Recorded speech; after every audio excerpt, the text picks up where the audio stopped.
Hello everyone, I am Shambhavi from Progressive Science Education, and as you all know, in our last chapter we have discussed about the fundamental unit of life. Now today we're gonna take up with a new topic of class 9th science, that is chapter 6, tissues. So let's get started. From the last chapter, we recall that all living organisms are made of cells. In unicellular organisms, a single cell performs all basic functions. For example, in amoeba, a single cell carries out movement, intake of food, gaseous exchange, and excretion. But in multicellular organisms, there are millions of cells. Most of these cells are specialized to carry out specific functions. Each specialized function is taken up by different groups of cells. Since these cells carry out only a particular functions, they do not vary efficiency. In human beings, muscle cells contract and relax to cause movement, nerve cells carries messages, blood flows to transport oxygen, food, hormones and waste materials, and so on. In plants, vascular tissues conduct food and water from one part of the plant to the other parts. So multicellular organisms shows division of labors. Cells specializing in one functions are often grouped together in the body, and this means that a particular function is carried out by a cluster of the cells at a definite place in the body. This cluster of the cells, called a tissue, is arranged and designed so as to give the highest possible efficiency of functions. Blood, phloem and muscles are all examples of tissues.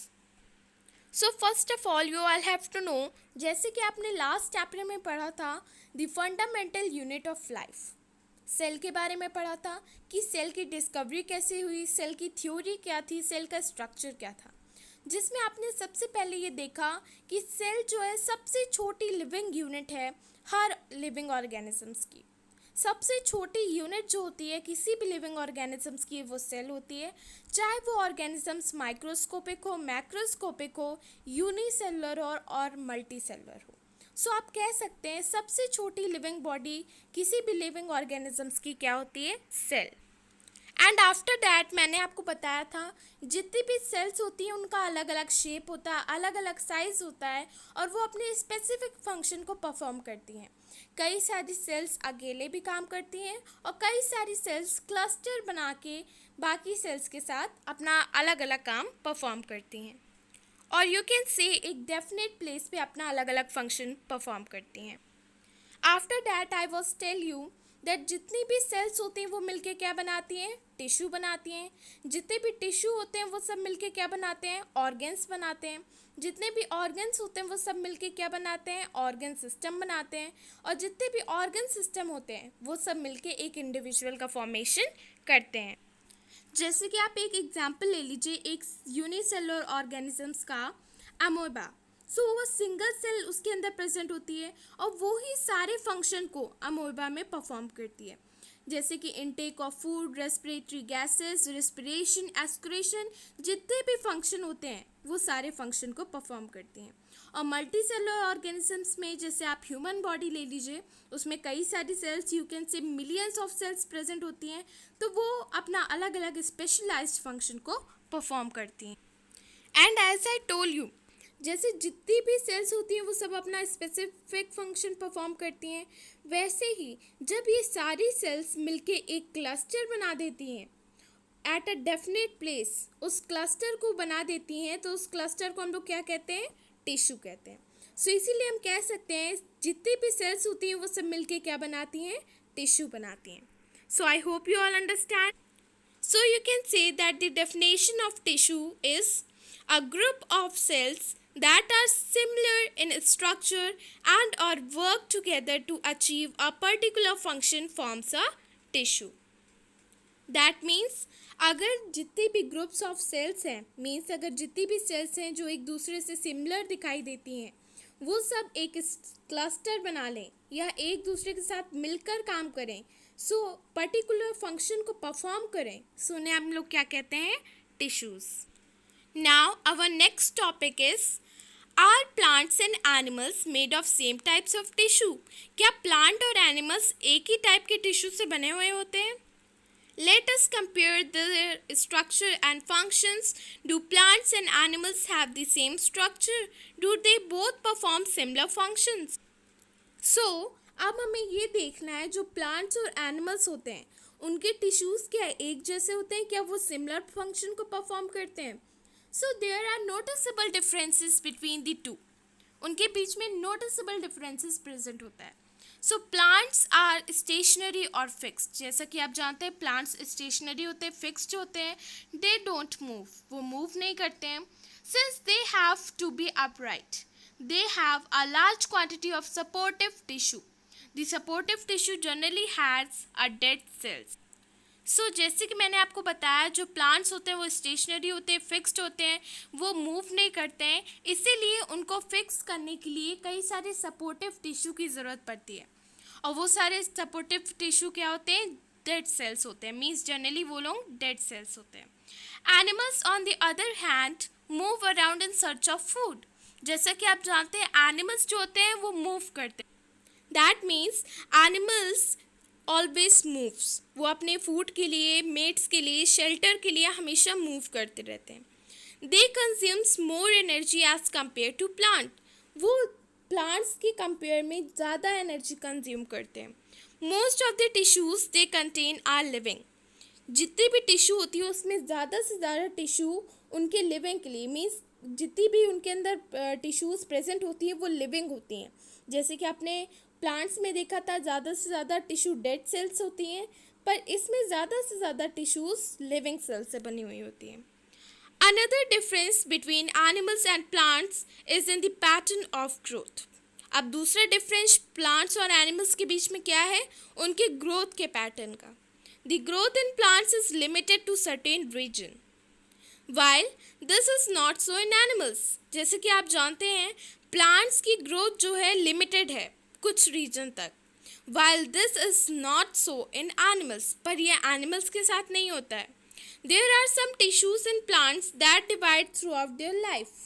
कुछ tissues plants में ऐसे present होते हैं जो उनकी life को divide करते हैं. These tissues are localized in certain region. और ये सारे टिश्यूज़ जो हैं वो अलग अलग रीजन में लोकलाइज्ड रहते हैं. Based on dividing capacity of the tissues, various plants tissues can be classified as growing और meristematic tissues and permanent tissue. So you can say ये जो प्लांट की डिवाइडिंग कैपेसिटी होती है टिश्यू की, उसको हम लोग क्या कहते हैं? मेरिस्टेमेटिक टिश्यू और परमानेंट टिश्यू, और आप इसे ग्रोइंग टिश्यू भी कह सकते हैं. Cell growth in animals is more uniform. जो सेल ग्रोथ होती है एनिमल्स में वो ज़्यादा से ज़्यादा यूनिफॉर्म होती है. So there is no such demarcation of dividing and non dividing regions in animals. So जैसा कि आप जानते हैं प्लांट्स के टिश्यूज़ तो यूनिफॉर्म नहीं होते हैं, लेकिन जो एनिमल्स के टिश्यूज़ होते हैं, सेल ग्रोथ जो एनिमल्स में होती है वो ज़्यादा से ज़्यादा यूनिफॉर्म होती है. इसीलिए उनमें कुछ ज़्यादा डिमार्केशन नहीं होता है कि हम उन्हें डिवाइड करें उनके रीजन के according. So you can see this, okay? The structural organization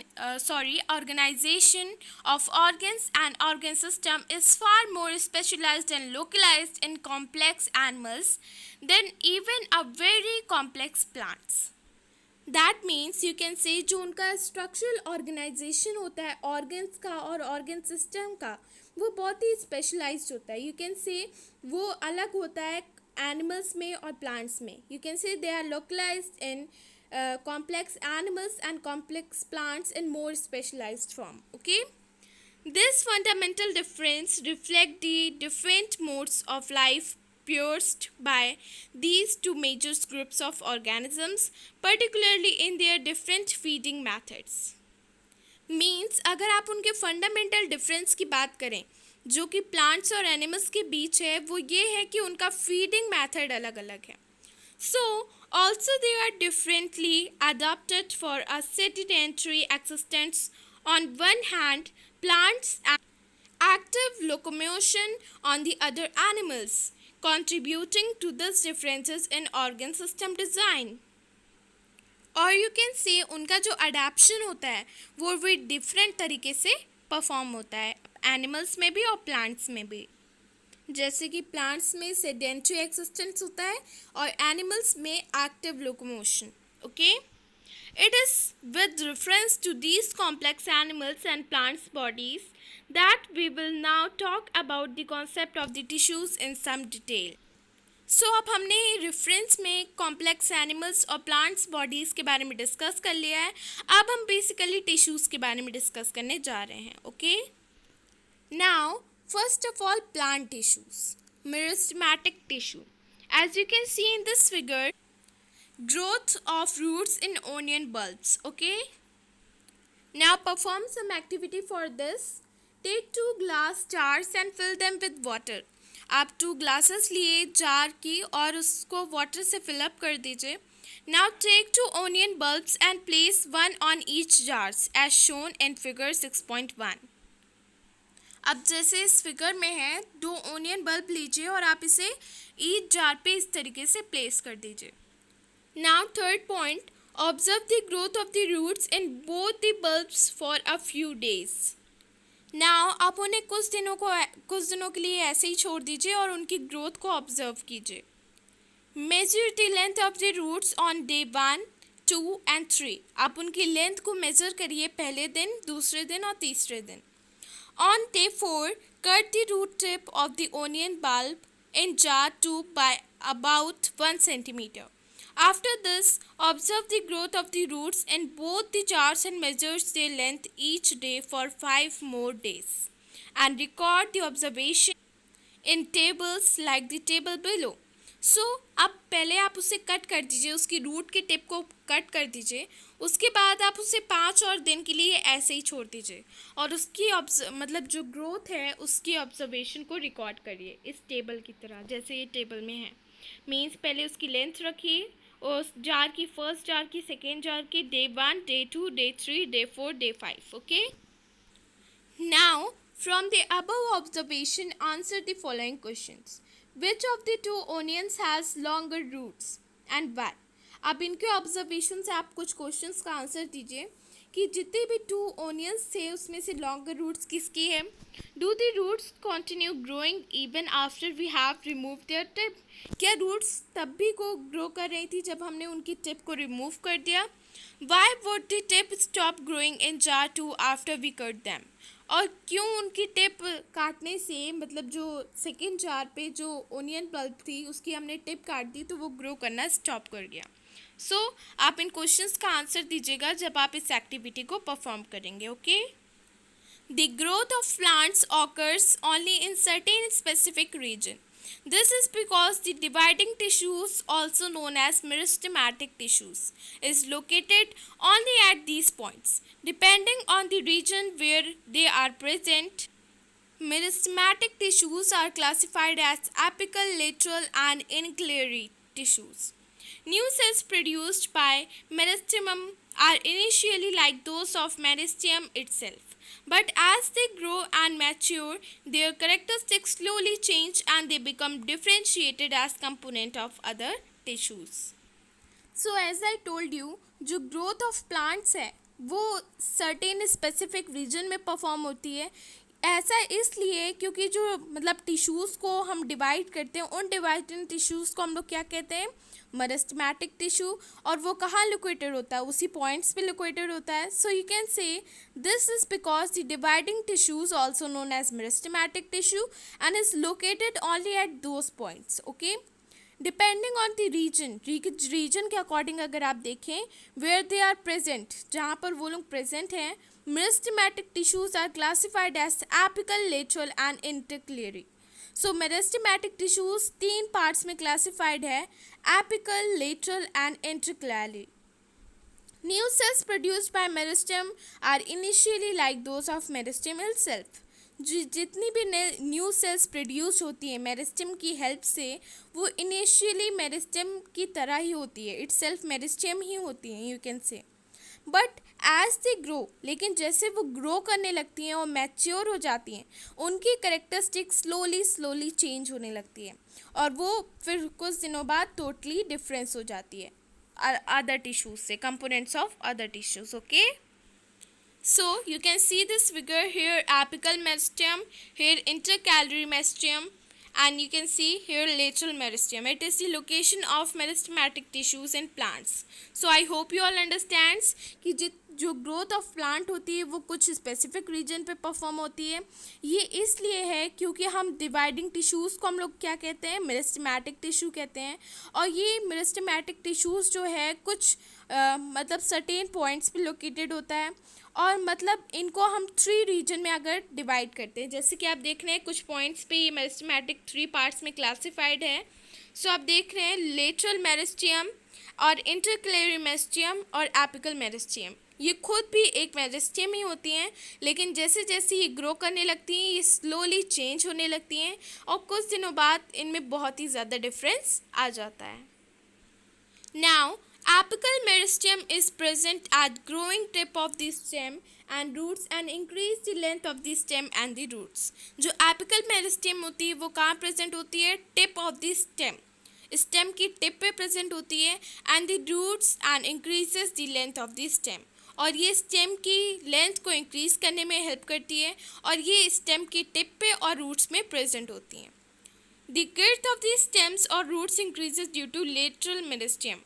और जो girth है स्टेम की और रूट्स की वो कहाँ से प्रेजेंट मतलब कहाँ से ग्रो करती है, लेटरल मेरिस्टेम की हेल्प से. सो जैसे कि मैंने आपको बताया जो टिप ऑफ स्टेम है और रूट्स है उसकी जो लेंथ होती है वो किससे मतलब ग्रो करती है, एपिकल मेरिस्टेम से. उनकी जो गिर्थ है स्टेम और रूट्स की वो लेटरल मेरिस्टेम की हेल्प से इंक्रीज करती है. एंड इंटरकैलरी मेरिस्टेम की वजह से some plants is located near the node. Intercalary meristem जो है उसमें कई कुछ प्लांट्स जो नोड्स पे प्रेजेंट होते हैं. जैसे कि मैंने आपको बताया जो कुछ प्लांट्स निकले रहते हैं बाहर, जैसे कि कुछ प्लांट्स जैसे नोड्स पे प्रेजेंट होते हैं, जैसे कि आप देख लें इंटरकैलरी मेरिस्टेम कि कुछ प्लांट्स नोड्स पे प्रेजेंट हैं.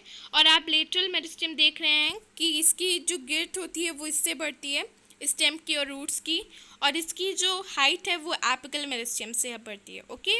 और इंटरकैलरी मेरिस्टेम जहाँ पर नोड्स होता है मीन्स जहाँ पर इस तरीके से प्लांट्स निकले रहते हैं वहाँ पर इंटरकैलरी मेरिस्टेम प्रेजेंट होता है.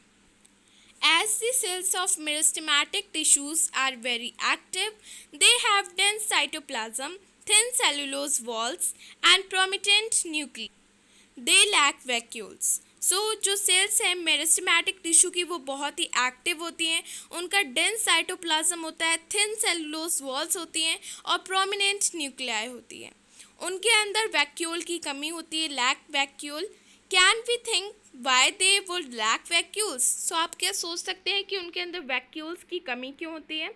You might want to refer to the functions of vacuoles in chapter on cells. जैसे कि आपने चैप्टर सेल्स की चैप्टर में the fundamental unit of life में वैक्यूल्स के फंक्शंस देखे थे. सो आप उससे ईजिली समझ सकते हैं. So you can understand with chapter 5 the fundamental unit of life that is cells. Okay. उसमें जितने भी फंक्शंस हैं वैक्यूल्स के वो सारे प्रेजेंट हैं.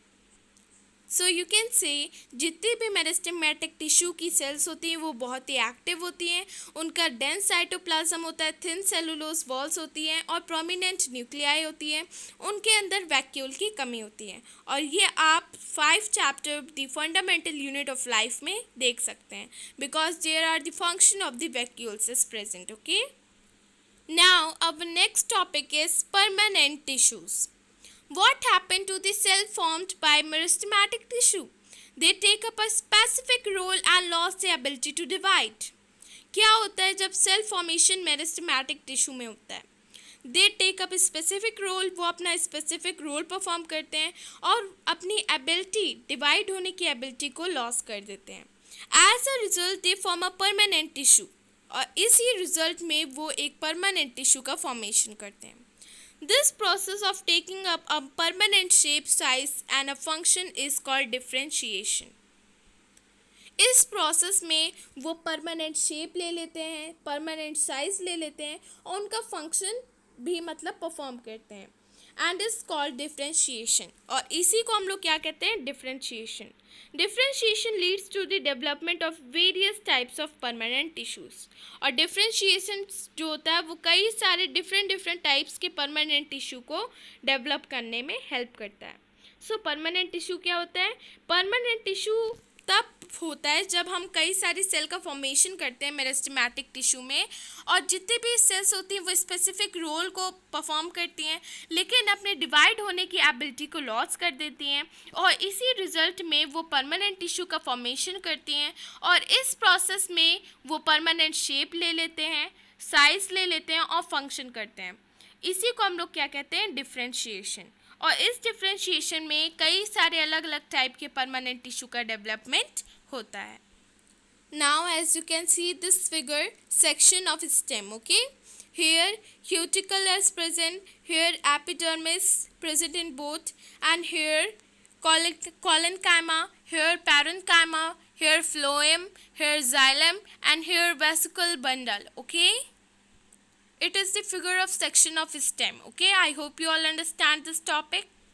Now perform one activity, that take a plant stem and with the help of your teacher cut into very thin slices or section. आप एक प्लांट स्टेम लीजिए और अपनी टीचर की हेल्प से उसे बहुत ही थिन स्लाइसेस और सेक्शन में कट कर दीजिए. Now stand the slices with saffron. Place one neatly cut sections on a slide and put a drop of glycerine. उस कटे हुए प्लांट्स की स्टेम से एक बहुत ही जो नीट सेक्शन हो, यू कैन से नीटली कट सेक्शन को आप स्लाइड पे रख दीजिए और उस पर ग्लिसरीन की एक ड्रॉप पुट कीजिए.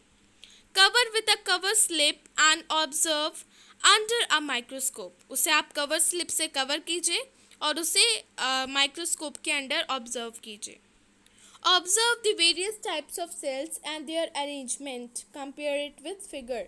ओके, सो आप उसे उसकी जितने भी टाइप्स हैं सेल्स की और उनकी जितने भी अरेंजमेंट है उसे, जैसे कि मैंने अभी आपको एक फिगर दिखाया है, उससे आप कंपेयर करिए. Now answer the following on the basic of your observation. So अब आप इन क्वेश्चंस का आंसर कीजिए जो आपने ऑब्जर्व किया. Are all cells similar in structure. क्या जितनी भी सेल्स हैं वो सिमिलर थी स्ट्रक्चर में. How many types of cells can be seen. कितनी सेल्स आपको दिखाई दी. और जैसे मैंने आपको ये फिगर दिखाया था, इस फिगर से आप कंपेयर करके अपना ऑब्जर्वेशन कर सकते हैं. In some situations it contains chlorophyll and perform photosynthesis and then it is called कोलेनकामा.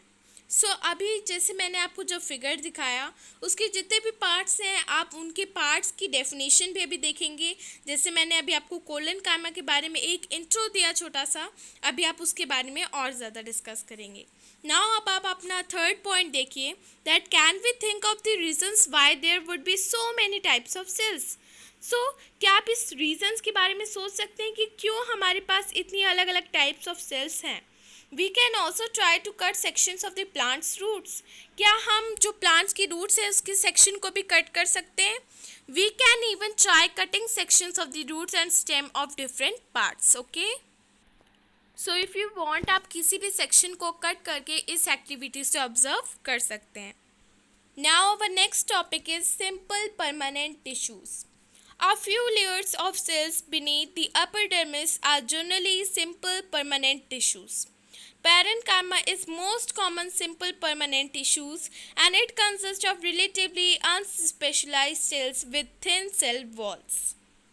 So you can say जो कुछ लेयर होती है सेल की एपिडर्मिस में वो जनरली सिंपल परमानेंट टिश्यूज़ होती हैं. और जो ये पैरेन्काइमा टिश्यू है ये भी बहुत ही सिंपल परमानेंट टिश्यूज़ आप कह सकते हैं. यू कैन से most common simple permanent tissues. ये मेनली अनस्पेशलाइज सेल को कंटेन करता है एंड इनकी जो कई सारी थिन वॉल्स भी इनमें प्रेजेंट होती हैं. So you can say it consist of relatively unspecialised cells with thin cell walls. Okay, they are living cells. और इनकी जो सेल्स होती हैं वो क्या होती हैं, लिविंग होती हैं.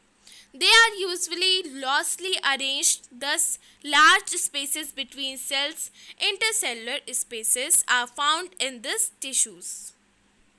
और ये बहुत ही लूजली अरेंज्ड होती हैं, इसलिए इनके अंदर बहुत सारी स्पेसेस भी फाउंड होती हैं जिनको हम लोग क्या कहते हैं, intercellular spaces. This tissues generally store food. और ये टिश्यू जनरली फूड को स्टोर करने के लिए यूज़ होता है. ओके, सो आई होप आप सिंपल परमानेंट टिश्यू के बारे में अच्छे से समझ गए हैं कि जो सिंपल परमानेंट टिश्यू है वैसे ही कुछ लेयर होती है सेल्स की एपिडर्मिस में, जो कि जनरली सिंपल परमानेंट टिश्यू होती हैं, और पैरेन्काइमा जो है बहुत ही कॉमन सिंपल परमानेंट टिश्यू है।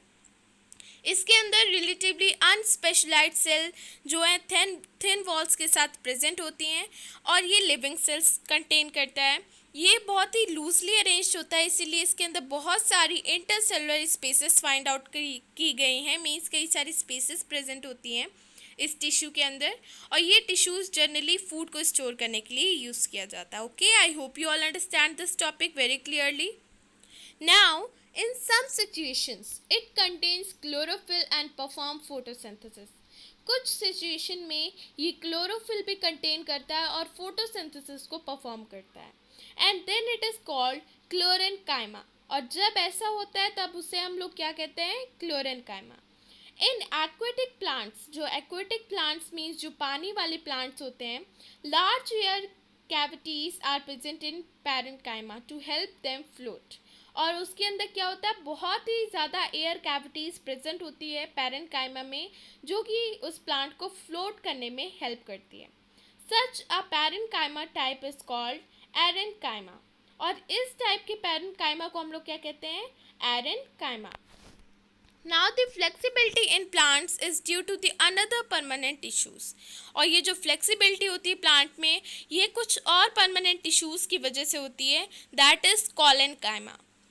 It allows bending of various parts of the plants like tendrils and stems of the climbers without breaking, and it also provides mechanical support. ये जो flexibility होती है प्लांट की, ये कुछ और भी परमानेंट टिश्यूज़ की हेल्प से होती है, वो है कोलेनकाइमा। ये क्या करता है? प्लांट्स को बेंड करने में हेल्प करता है। कई सारे प्लांट्स जो मतलब बेंड कर पाते हैं उनको बेंड करने में हेल्प करता है, जैसे कि tendrils and stems of climbers without breaking, बिना टूटे उन्हें बेंड करने में हेल्प करता है। It also provides mechanical support, वो उन्हें मैकेनिकल सपोर्ट भी प्रोवाइड करता है। और उनके जो टिश्यूज़ होते हैं, means we can find this tissues in leaf stalks below the epidermis. So इनके जो टिश्यूज़ होते हैं लीफ स्टॉक्स पे, वो सब हम लोग एपिडर्मिस में फाइंड आउट कर सकते हैं। The cells of this tissues are living. ये जो सेल्स होती हैं इस टिश्यूज़ की, वो लिविंग होती हैं। Elongated and irregularly thickened at the corners. Elongated होती हैं, इरेगुलरली थिकेंड होती हैं कॉर्नर्स में। Okay, there is very little intercellular space. इनके अंदर बहुत ही कम इंटरसेलुलर स्पेस प्रेजेंट होती है। सो आई होप आप इस टॉपिक को समझ के होंगे कि कुछ सिचुएशन में जिसमें क्लोरोफिल प्रेजेंट होती है, वो फोटोसिंथेसिस को परफॉर्म करते हैं, और उन्हें हम लोग क्या कहते हैं? क्लोरेनकाइमा कहते हैं। एक्वेटिक प्लांट्स में लार्ज एयर कैविटीज़ प्रेजेंट होती है पैरेन्काइमा में, जो कि उसे फ्लोट करने में हेल्प करती हैं, और उस पैरेन्काइमा को हम लोग क्या कहते हैं? एरेन्काइमा कहते हैं। कुछ ऐसे भी टिश्यूज़ होते हैं जो प्लांट्स की फ्लेक्सिबिलिटी में हेल्प करते हैं, जिन्हें हम लोग कोलेनकाइमा कहते हैं।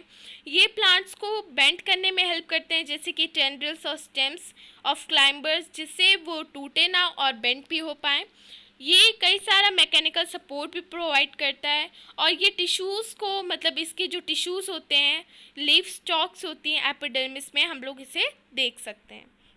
और इसकी जो सेल्स होती है इस टिश्यूज़ की, वो लिविंग होती हैं, इलोंगेटेड होती है और इरेगुलरली थिकेंड होती है एट द कॉर्नर्स। ओके, और ये बहुत ही इसके अंदर बहुत ही कम इंटरसेलुलर स्पेस प्रेजेंट होता है। As you can see in this figure, various types of simple tissues: parenchyma, collenchyma, sclerenchyma, transverse section and longitudinal section. Okay, I hope you all understand this figure. That जो first figure है वो parenchyma में है, जिसमें आप intercellular spaces देख रहे हैं, और ये जो सेकेंड फिगर है वो क्लोरेनकाइमा का है, जिसमें वॉल थिकनिंग, न्यूक्लियस, वैक्यूल और सेल वॉल्स प्रेजेंट है। फिर आप थर्ड फिगर देख रहे हैं स्क्लेरेनकाइमा का, जिसमें थिक लिग्निफाइड वॉल्स प्रेजेंट है।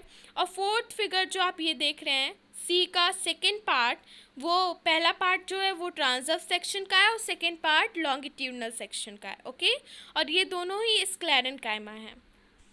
Yet another type of permanent tissues is sclerenchyma. So एक और टाइप होता है परमानेंट टिश्यू का, जिसे हम लोग क्या कहते हैं? Sclerenchyma. It is the tissues which makes the plants hard and stiff. ये ऐसा टिश्यू है जो प्लांट्स को हार्ड बनाता है और स्टिफ बनाता है। We have seen the husk of coconut, जैसे कि आपने कोकोनट के हस्क को देखा है। It is made of sclerenchymatous tissues. वो बहुत ही हार्ड होता है। वो किससे बना होता है?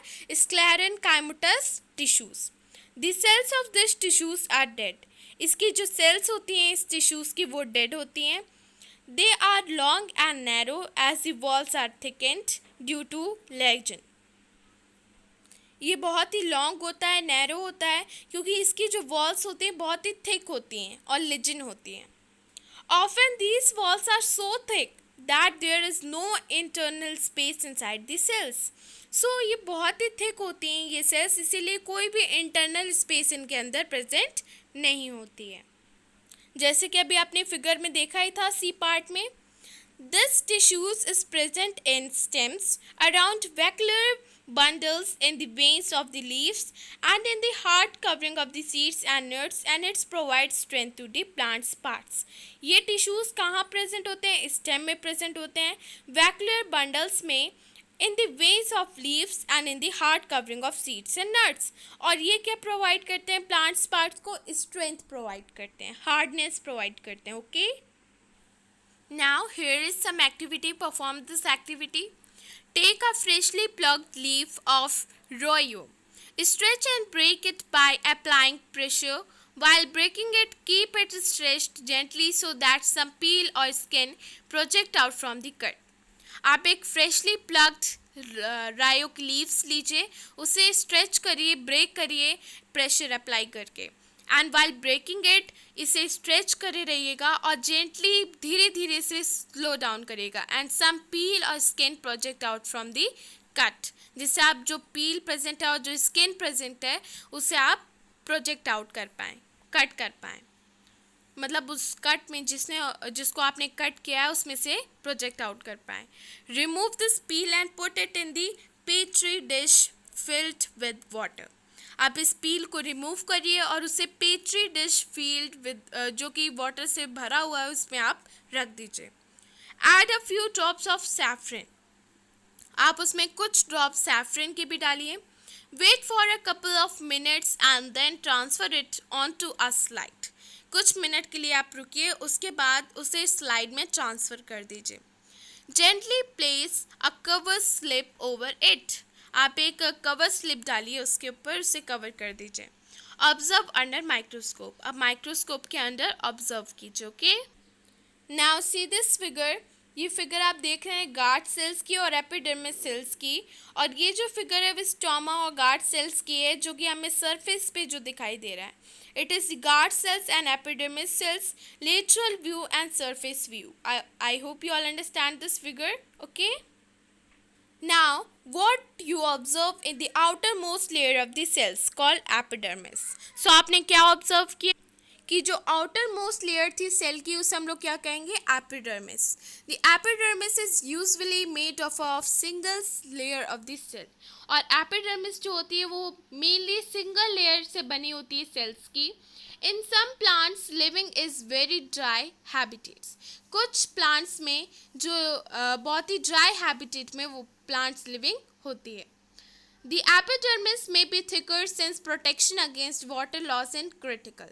सो एपिडर्मिस बहुत ही थिक होता है, उसकी जो प्रोटेक्शन होती है वो वाटर के अगेंस्ट होती है। Means you can say that since protection against water loss and critical. Okay, वो वाटर के अगेंस्ट मतलब प्रोटेक्शन देता है हमें loss and critical. So the entire surface of the plants has an outer covering epidermis. So जो पूरी space होती है, एंटायर स्पेस जो होती है प्लांट्स की, वो आउटर कवरिंग से मतलब means you can say epidermis से कवर होती है। It protects all the parts of the plants. So ये जो मेनली होता है वो प्लांट्स को प्रोटेक्ट करने के लिए होता है। सो यू कैन से ये जितने भी पार्ट्स होते हैं प्लांट्स के उसको प्रोटेक्ट करता है। Epidermal cells on the area parts of the plants often secrete a waxy water resistant layer on their outer surface.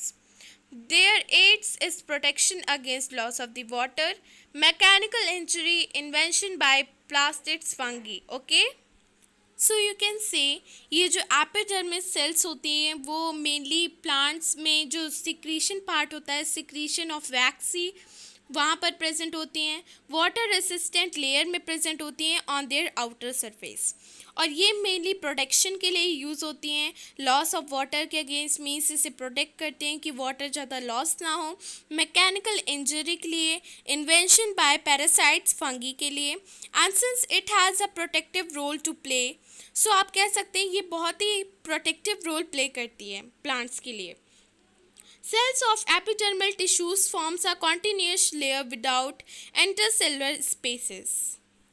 और जो मीन्स यू कैन से जो एपिडर्मल टिश्यूज़ होता है वो कॉन्टीन्यूस लेयर फॉर्म करता है जिसमें कोई भी इंटरसेलुलर स्पेसेस प्रेजेंट नहीं होती हैं। Most epidermal cells are relatively flat, ज़्यादा से ज़्यादा एपिडर्मल सेल्स जो होती है वो फ्लैट होती हैं। Often their outer side walls are thicker than the inner, और जो उनके आउटर साइड्स वॉल होती हैं वो इनर वॉल से थिकर होती हैं।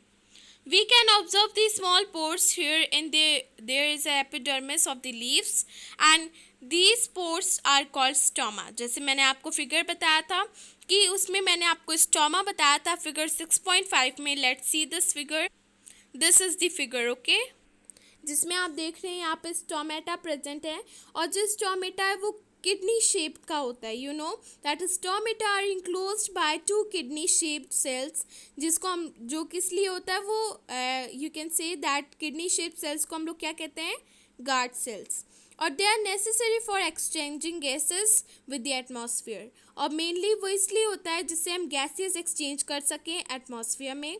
Transpiration, loss of water is the form of water vapour also takes place through stomata, और जो लॉस ऑफ वाटर होता है मीन्स जो वाटर वेपर के फॉर्म में जो ट्रांसपिरेशन प्रोसेस होता है वो भी स्टोमेटा की हेल्प से ही होता है। बेसिकली इसका ये मेन वर्क होता है कि वो जितनी भी गैसेस को हैं उसको एक्सचेंज कर सके, okay, I hope you all understand. और ये जो स्टोमेटा होता है वो मीन्स किडनी शेप का होता है जिसे हम लोग गार्ड सेल कहते हैं, okay. Now think about which gases may be required for photosynthesis. Means कौन सी gases ऐसी हैं जो कि photosynthesis के लिए basically required हैं, and find out the role of transpiration in plants. और क्या role होता है transpiration का plants में? Now, epidermal cells of the roots whose function is water absorption commonly bears long hair-like parts that greatly increases the total absorptive surface area. Epidermal cells जो होती हैं वो रूट्स में प्रेजेंट होती हैं और उनका बेसिकली फंक्शन ये होता है वाटर एब्जॉर्प्शन का, मीन्स वाटर को एब्जॉर्ब करती हैं और उन्हें सेफ रखते हैं। कॉमनली बियर लॉन्ग हेयर्स, उनमें लॉन्ग हेयर्स प्रेजेंट होते हैं, जैसे कि जो पार्ट्स बहुत ही ग्रेटली इंक्रीज करता है, जो जितना भी एब्जॉर्प्शन होता है सरफेस एरिया का वो बहुत ही जल्दी एब्जॉर्ब कर लेता है, ओके। यू कैन से like the parts that greatly increases the total absorption surface area. Now in some plants like desert plants, epidermis has a thick waxy coating of cutin. कुछ plants जैसे कि जो desert plant होते हैं वो जितने भी डेजर्ट प्लांट होते हैं उनमें जो एपिडर्मिस होता है उसका थिक वैक्सी कोटिंग प्रेजेंट होता है of cutin. Chemical substances with water proof quality, means ये क्या होता है, एक केमिकल सब्सटेंस होता है जिसके अंदर वाटर प्रूफ क्वालिटी रहती है। On its outer surface, can we think of the reason for this? So इसका रीज़न बेसिकली ये है क्योंकि वहाँ पर वाटर की कमी होती है, इसीलिए वो वाटर प्रूफ क्वालिटी उसके अंदर प्रेजेंट होती है और उस प्लांट को ज़्यादा वाटर की भी ज़रूरत नहीं होती, जैसे कि आप जानते हैं cactus. So you can say that in some plants like deserts plants, epidermis has a thick waxy coating of cutin, chemical substance with water proof quality on its outer surface. Can we think of the reason for this? So you can find out the another reason also. So in the outer layer of the branch of the trees, different forms of the outer layer of young stem. So क्या जो outer layer होती है branch की, means किसी भी tree की जो branch होती है उसकी जो आउटर लेयर होती है वो डिफरेंट फॉर्म होती है उसकी आउटर लेयर की, मतलब यंग स्टेम में यू कैन से एक ट्री के आउटर लेयर एक यंग स्टेम से की आउटर लेयर से डिफरेंट होती है। So as plants grow older, जैसे कि प्लांट्स ओल्डर होने लगता है, the outer protective tissues undergo certain changes. So जैसे कि प्लांट्स ग्रो होने लगता है, ओल्ड होने लगता है, उसके जो टिश्यूज़ होते हैं, प्रोटेक्टिव टिश्यूज़ होते हैं, आउटर प्रोटेक्टिव टिश्यू, उसके अंदर कुछ चेंजेस आने लगते हैं। So a strip of secondary meristem located is contracts form layer of cells which constitute the कॉक। सो जो स्ट्रिप प्रेजेंट होती है सेकेंडरी मेरिस्टियम की, वो लोकेटेड होती है कहाँ पर? कॉर्टेक्स फॉर्म में of the layer of the cells, जो कि क्या करती है? कॉक को कॉन्स्टिट्यूट करती है। सेल्स ऑफ द कॉक are dead and compactly arranged without intercellular spaces. जो कॉक की सेल्स होती हैं वो डेड होती हैं और उनके बीच में कोई भी इंटरसेलुलर स्पेसेस नहीं होता है। They also have a substance called suberin. उनके अंदर एक और सब्सटेंस प्रेजेंट होता है जिसे हम लोग क्या कहते हैं? Suberin in their walls that makes them impervious to gases and water. So उनके अंदर एक और सब्सटेंस प्रेजेंट होता है जिसे हम लोग स्यूब्रिन कहते हैं, जो कि वॉल्स में प्रेजेंट होता है और वो क्या करता है? उन्हें impervious बनाता है to gases and water, gases of water के लिए। So I hope you all understand this topic कि जो एपिडर्मल सेल्स होती हैं रूट्स की, वो कुछ स्पेसिफिक फंक्शन को परफॉर्म करती हैं, जैसे कि मैंने बताया water absorption. Commonly bear long hairs, उनके लॉन्ग हेयर्स होते हैं, जैसे कि जो मेनली एब्जॉर्प्शन, सरफेस एरिया का एब्जॉर्प्शन करने के लिए बेसिकली यूज़ होती है।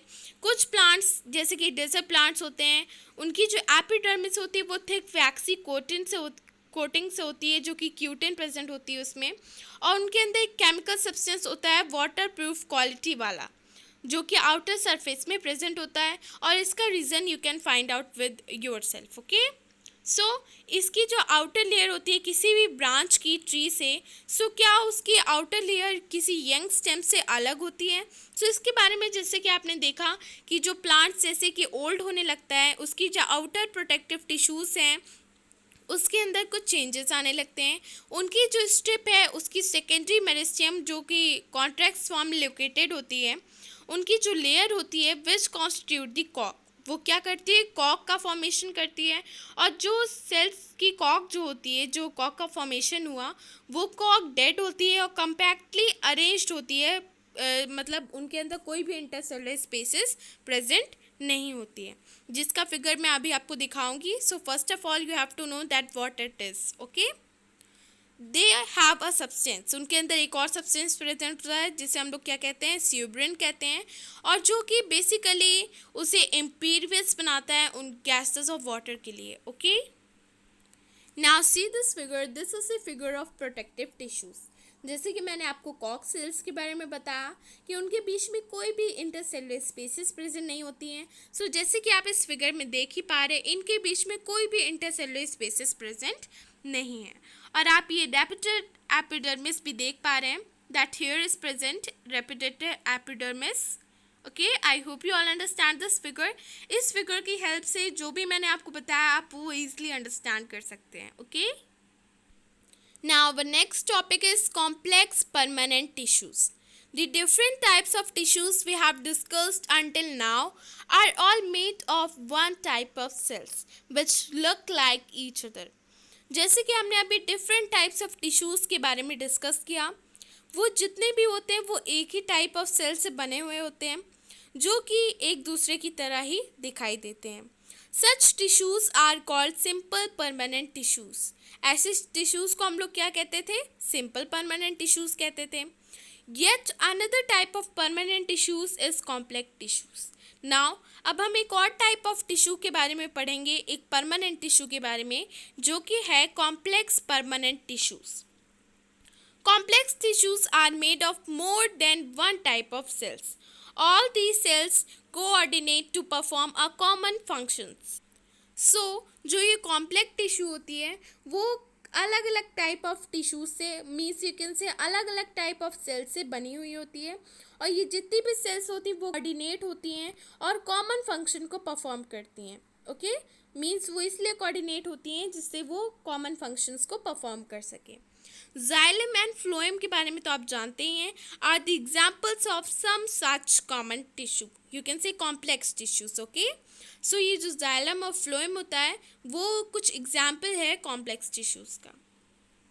They are both conducting tissues and constitute a vacuolar bundle. Okay, so इसे आप कंडक्टिंग टिश्यूज भी कह सकते हैं और ये कुछ वैक्यूलर बंडल्स को भी कॉन्स्टिट्यूट करती है।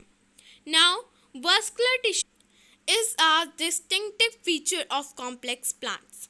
जो वस्कुलर टिश्यू होता है वो एक डिस्टिंक्टिव फीचर होता है किसी भी कॉम्प्लेक्स प्लांट का, one that has made possible their survival in the terrestrial environment, means जो उनके सर्वाइवल को मतलब सर्वाइवल के लिए बना होता है, मीन्स जो उनके सर्वाइवल को पॉसिबल कर सके इस टेरेस्ट्रियल इन्वायरमेंट में।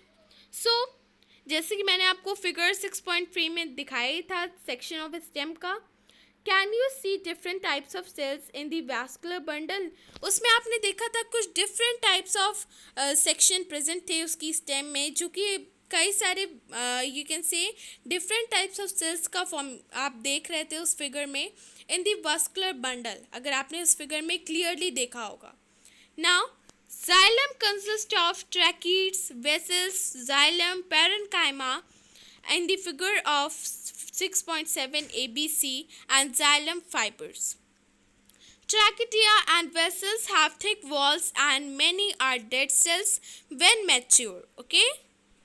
सो आपने देखा था जाइलम क्या क्या कंसिस्ट करता है, tracheids, vessels and xylems parenchyma, जैसे कि आपने फिगर 6.7 में देखा है A B C and the xylem fibres. Okay, so अभी मैं आपको फिगर भी दिखाऊंगी फ्लोएम जाइलम का, ट्रैकीड्स, वेसल्स, जाइलम पैरेन्काइमा का और सेक्शन ऑफ फ्लोएम का, you can say types of complex tissues का। Okay, now tracheids and vessels have thick walls and many are dead cells when mature.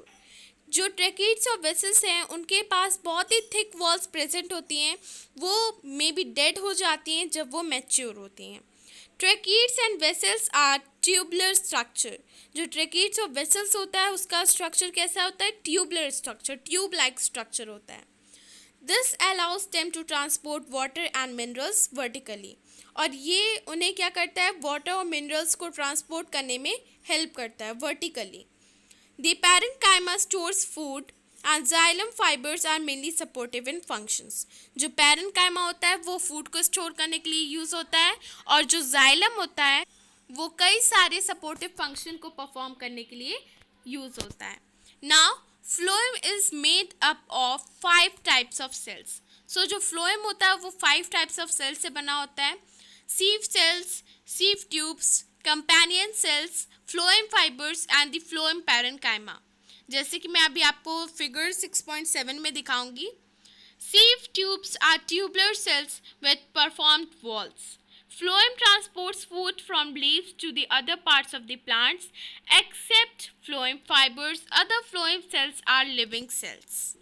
सो जो phloem fibre होता है, means you can say जो phloem होता है वो 5 types of cell से बना हुआ होता है, जैसे कि मैंने आपको बताया, sieve cell, sieve tubes, companion cells, phloem fibres and the phloem parenchyma. Now जो सीव ट्यूब्स होती है वो ट्यूबुलर सेल्स होती हैं जो कि परफोरेटेड वॉल्स की तरह होती है, मीन्स जो कि जिनके पास परफोरेटेड वॉल्स होती हैं। Phloem transports food from leaves to the other parts of the plants.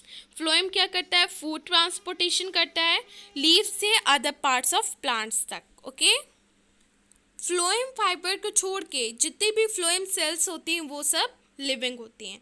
Now अब मैं आपको इन फिगर दिखाऊंगी जिसकी हेल्प से आप इन सबको अच्छी तरीके से समझ पाएंगे। So let's see the figure. Now this is the figure of tracheids, vessels and xylem parenchyma. So ये जो फर्स्ट फिगर आप देख रहे हैं जिसमें पिट प्रेजेंट है, this is the tracheids. Second figure जिसमें आप पिट्स इधर देख रहे हैं ये वेसल्स हैं, और जो थर्ड फिगर आप देख रहे हैं न्यूक्लियस और साइटोप्लाज्म, ये है xylem parenchyma. Now our next figure, this is the figure that sieve plate, sieve tube, phloem parenchyma and companion cells. This is the figure of section of phloem. Okay, I hope you all understand this figure. Now last में मैं आपको ये figure दिखाऊंगी phloem और xylem का भी। Okay, so don't worry about that. Now animal tissues. अब आपने प्लांट टिश्यू के बारे में तो बहुत कुछ देख लिया। नाउ अब आप एनिमल टिश्यूज के बारे में देखेंगे। When we breathe, we can actually feel the movement of our chest. जब आप ब्रीथ करते हैं मीन्स जब आप ऑक्सीजन लेते हैं तो आपको लगता है कि कुछ मूवमेंट हो रहा है आपकी चेस्ट में। How do these body parts move? कैसे ये जो बॉडी पार्ट्स होते हैं वो कैसे मूव करते हैं?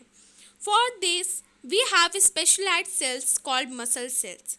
इसके लिए हमारे पास बहुत ही स्पेशलाइज्ड सेल्स प्रेजेंट होती है जिसे हम लोग क्या कहते हैं? मसल सेल, जिसके बारे में आप फिगर 6.8 में अभी आप देखेंगे।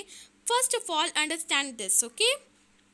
The contraction and relaxation of these cells result in movement। और ये कॉन्ट्रैक्शन और रिलैक्शन होता है, ये सब कैसे होता है? ये मूवमेंट कैसे प्रेजेंट होता है मीन्स कैसे ये मूवमेंट होता है? With the help of muscle cells. So जैसे कि मैंने आपको बताया कि जब आप ब्रीथ करते हैं आप देखते हैं कि आपका चेस्ट मूव कर रहा है। ये मूवमेंट किसकी वजह से होता है? क्यों हमारी जो बॉडी होते हैं वो हमेशा मूव करते रहते हैं? ये सब मसल सेल्स की हेल्प से होता है। ये जो कॉन्ट्रैक्शन और रिलैक्शन होता है हमारी सेल्स में वो मूवमेंट के रिजल्ट में हमें दिखाई देता है। Okay, means you can say that हमें महसूस होता है। Now see this figure, it is a figure of stomach. देखिए ये स्टमक का फिगर है और नेक्स्ट फिगर आप जो ये देख रहे हैं this is, C this figure that ये आपके अंडर का यहाँ इस पोर्शन का आपको दिखा रहा है, ब्रॉड करके इस पोर्शन का आपको दिखा रहा है। Okay, now after that this is the smooth muscles fibres. आप जैसे कि आप देख रहे हैं इसको ब्रॉड करके ये आपको दिखा रहा है स्मूथ मसल्स फाइबर। पहले आप अपने स्टमक को देखिए, इस पोर्शन को ब्रॉड करके ये इस पोर्शन को दिखा रहा है और उसके बाद इस जो ये छोटा सा पोर्शन एरो बना है ये स्मूथ मसल्स फाइबर्स को दिखा रहा है। ओके, आप इस फिगर से ईजिली समझ पा रहे होंगे कि किस तरीके से इसमें मसल्स प्रेजेंट होती है, means you can say that muscle cells present होती हैं। Okay, now after that the another figure, nucleus is smooth muscles fibers। आप न्यूक्लियस देख रहे हैं यहाँ प्रेजेंट है मिडिल में and smooth muscles fibres outer present है जिसे हम लोग सेल कह रहे हैं। ये here it is written as cells. Now it is the location of muscles fibres. Okay, now अब आप फिगर तो देख चुके हैं और अच्छी तरीके से समझ चुके हैं कि जो मसल सेल्स होती है वो कहाँ प्रेजेंट होती है। Now during breathing we inhale oxygen. आप जानते हैं जब आप ब्रीथ करते हैं तो आप ऑक्सीजन को इनहेल करते हैं। वेयर डज दिस ऑक्सीजन गो? ये ऑक्सीजन आखिर जाता कहाँ है? जब हम उसे इनहेल करते हैं तो ये जाता कहाँ है? It is absorb by lungs. ये इसे कौन एब्जॉर्व करता है? लंग्स एब्जॉर्व करता है and then is transported to all the body cells through blood. और तब ये जितनी भी हमारी बॉडीज़ की जितनी भी सेल्स होती हैं वो जितनी भी बॉडी सेल्स होती हैं वो सब के पास ट्रांसपोर्टेड कर दिया जाता है with the help of blood. Now why would cells need oxygen? आप सोच रहे होंगे सेल्स को ऑक्सीजन की क्या ज़रूरत हो गई? The functions of mitochondria we studied earlier provide a clue of this question. Okay, जो हमने माइटोकॉन्ड्रिया का फंक्शन डिस्कस किया था, जैसे कि हमने देखा था कि माइटोकॉन्ड्रिया में कि हमें जितनी भी हमने देखा था कि माइटोकॉन्ड्रिया में जितनी भी हमारी एनर्जी हमें रिक्वायर्ड होती है कई सारी केमिकल एक्टिविटीज़ को परफॉर्म करने के लिए, वो सब किसके द्वारा रिलीज़ की जाती है? माइटोकॉन्ड्रिया की हेल्प से in the form of ATP, जिसे हम लोग क्या कहते हैं? Adenosine triphosphate molecules. याद आया? मैंने आपको लास्ट चैप्टर में बताया था the fundamental unit of life में। ओके, इसीलिए हम इस एटीपी को एनर्जी करेंसी ऑफ सेल भी कहते हैं, जहाँ पर एनर्जी जितनी भी होती है वो स्टोर होती है एटीपी में कई सारी केमिकल कंपाउंड को फॉर्म करने के लिए for mechanical work. Okay, now blood flows and carry out various substances from one parts of the body to the other. जैसे कि आप जानते हैं ब्लड फ्लो करता रहता है और जितने भी कई सारे सब्सटेंसेस हैं जो हमारी पार्ट्स ऑफ बॉडी को रिक्वायर्ड हैं वो पूरी बॉडी में फैलाता है, means you can say carry out करता है। For example it carries oxygen and food to all the cells, means ये फूड और ऑक्सीजन को लेता है और हमारी सारी सेल्स को प्रोवाइड करता है। It also collect waste from all the parts of the body and carries them to the liver and kidney for disposal। और ये जितने भी वेस्ट कलेक्ट होते हैं हमारी बॉडी पार्ट्स में से, वो सब लीवर और किडनी तक ले जाता है डिस्पोजल के लिए. Okay. Now, blood and the muscles are both examples of tissues found in our body. और जो ये blood और muscles है, वो ये दोनों ही एग्जाम्पल हैं एक टिश्यू के जो कि हमारी बॉडी में फाइंड आउट होता है. On the basis of the functions they perform, we can think of different types of animal tissues. जो functions perform होता है, so हम बेसिकली थिंक करने लगते हैं जैसे कि जो एनिमल टिश्यूज़ होते हैं, जैसे कि epithelial tissue, connective tissue, muscular tissue and the nervous tissues. So blood is a type of connective tissue. So आप सोच रहे होंगे कि ब्लड और मसल्स किस टाइप के टिश्यूज़ हैं.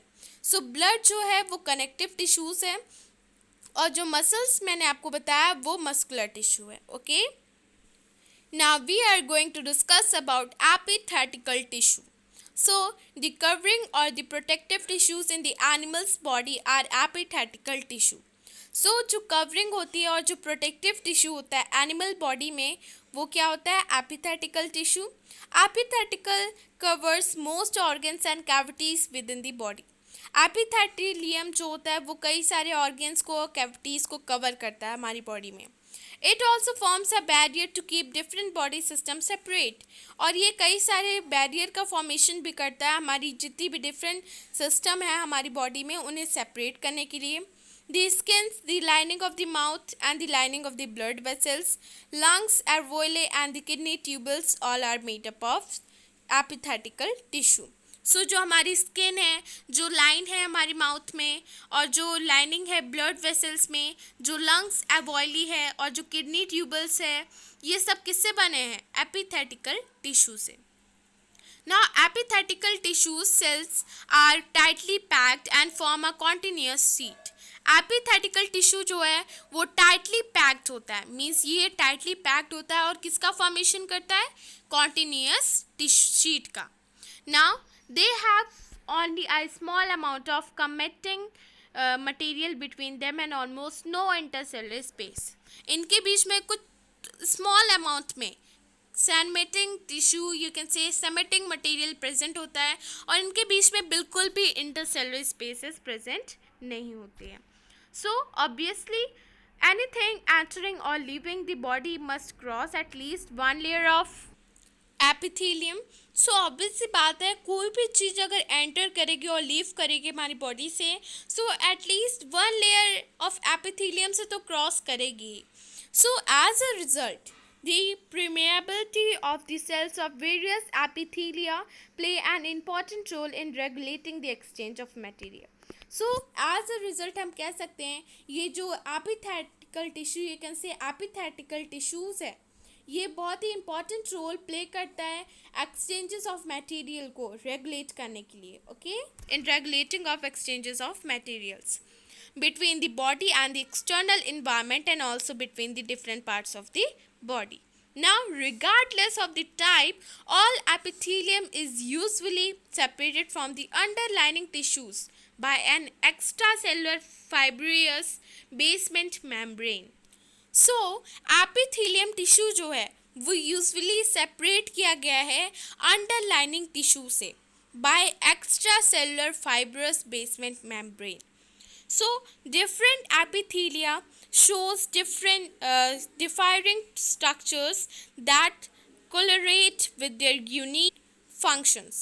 So, जो अलग अलग एपिथीलिया होता है वो डिफरेंट स्ट्रक्चर शो करता है और उनके यूनिक फंक्शंस होते हैं. For example, in cells lining blood vessels or the lungs alveoli, where transportation of substances occurs through a selectively permeable surface and there is a simple flat kind of epithelium and this is called the simple squamous epithelium. Means squama means scale of skin. Now, जैसे कि मैंने आपको बताया कि जो different एपिथीलिया होता है वो डिफरेंट स्ट्रक्चर होता है, वो डिफरेंट फंक्शन को परफॉर्म करता है, मीन्स यू कैन से यूनिक फंक्शन को परफॉर्म करता है. जैसे कि आप एग्जांपल ले लीजिए, जो सेल्स लाइनिंग ब्लड वेसल्स है और जो लंग्स एल्वेओली है, where transportation of substances occurs, जहाँ पर सब्सटेंसेस का ट्रांसपोर्टेशन ऑकर करता है through a selectively permeable surface. means selectively permeable surface से there is a simple flat kind of epithelium. वहाँ पर क्या होता है, एक simple flat kind of epithelium present होता है और उसे हम लोग क्या कहते हैं, simple squamous epithelium. Okay, और यू कैन से जो स्क्वामस होता है इसका मतलब क्या होता है, sheet of skin. Now simple squamous epithelial cells are extremely thin and flat and form a delicate linings. ये जो सिंपल स्क्वामस एपिथेलियल सेल्स होती हैं वो एक्सट्रीमली थिन होती है, मीन्स बहुत पतली होती है, बहुत ही फ्लैट होती है और एक बहुत ही डेलिकेट लाइनिंग का फॉर्मेशन करती है. And the esophagus and the lining of the mouth are also covered with squamous epithelium. और जो ऑसोफेगस है और जो लाइनिंग ऑफ माउथ मीन्स हमारे माउथ में जो लाइनिंग बनी हुई है ये सब किससे कवर्ड है, squamous epithelium. The skin which protects the body is also made up of squamous epithelium. और जो हमारी जो स्किन है जो हमारी बॉडी को प्रोटेक्ट करती है वो भी किससे बनी है, squamous epithelium. Skin epithelial cells are arranged in many layers to prevent wear and tear. Means जो स्किन एपिथेलियल सेल्स है वो बहुत ही अलग अलग लेयर्स में मीन्स अरेंज्ड है, हम मीन्स हमें वियर और टीयर से प्रेजेंट करने के लिए.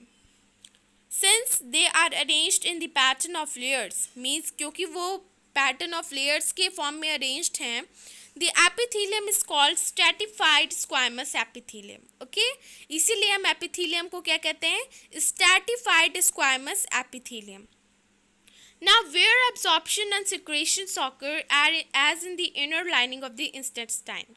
So, कहाँ पर absorption और secretion occur करता है, हमारी inner lining of intestine में, हमारी intestine की lining में tall apical cells are present.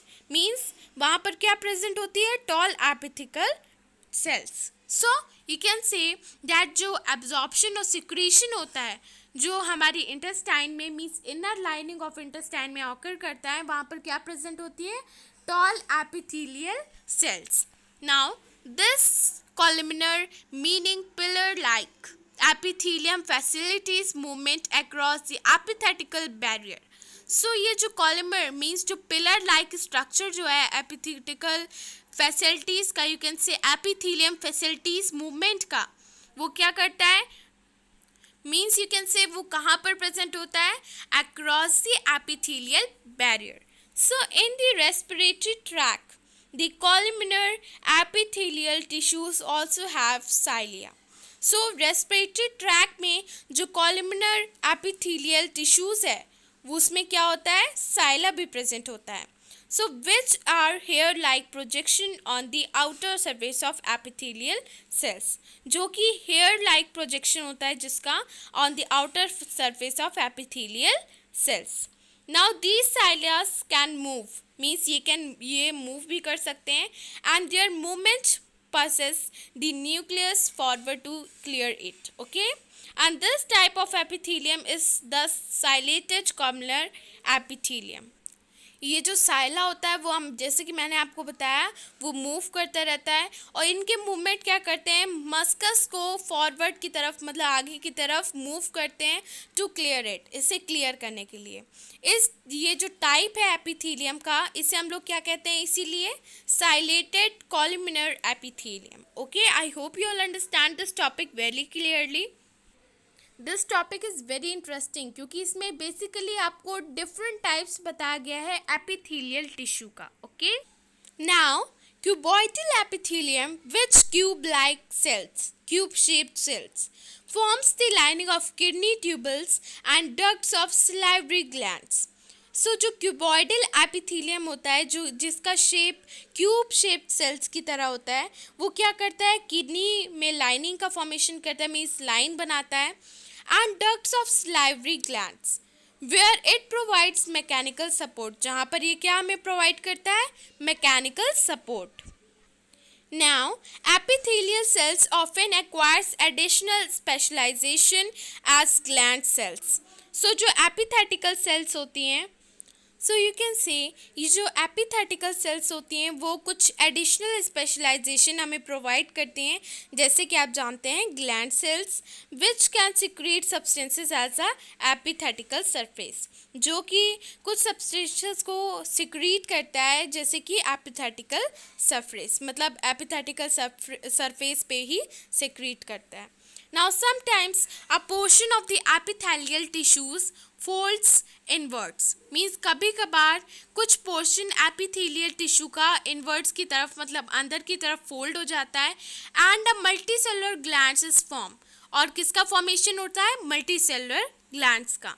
This is glandular epithelium और इसे हम लोग क्या कहते हैं? Glandular epithelium. So I hope आप इस टॉपिक को क्लियरली समझ गए होंगे कि एक्चुअली ये होता क्या है, इसमें कैसे कैसे एब्जॉर्प्शन ऑकर होता है, कैसे सिक्रीशन होता है, इसकी क्या क्या स्पेशलाइजेशन है और कैसे कैसे किनका किनका फॉर्मेशन होता है. जैसे कि मैंने अभी आपको मेनली बताया ग्लैंड सेल्स का, जो कि कुछ सब्सटेंसेस को सिक्रीट करती है एपिथेटिकल सरफेस पे. Okay, so I hope you all understand this topic. Now we come to the next topic, that is connective tissues. Now अब हमने epithelial tissues के बारे में तो बहुत कुछ जान लिया है. Now we are going to discuss about connective tissues. Now you know what is connective tissue. जैसे मैंने आपको एग्जाम्पल बताया था, blood is a type of connective tissue. Okay? So अब आप सोच रहे होंगे कि क्यों हम उसे connective tissue कहते हैं. So a clue is provided in the introduction of this chapter. So इसका clue हमने आपके इसके introduction में बताया था. Now let us look at this type of tissue in some more detail. Okay? Now मैं अब आपको पहले introduction हमारा पूरा read करके बता देती हूँ, जिससे आपको वो clue थोड़ा बहुत समझ में आ जाए. Now from the last chapter, we recall that all living organisms are made of cells.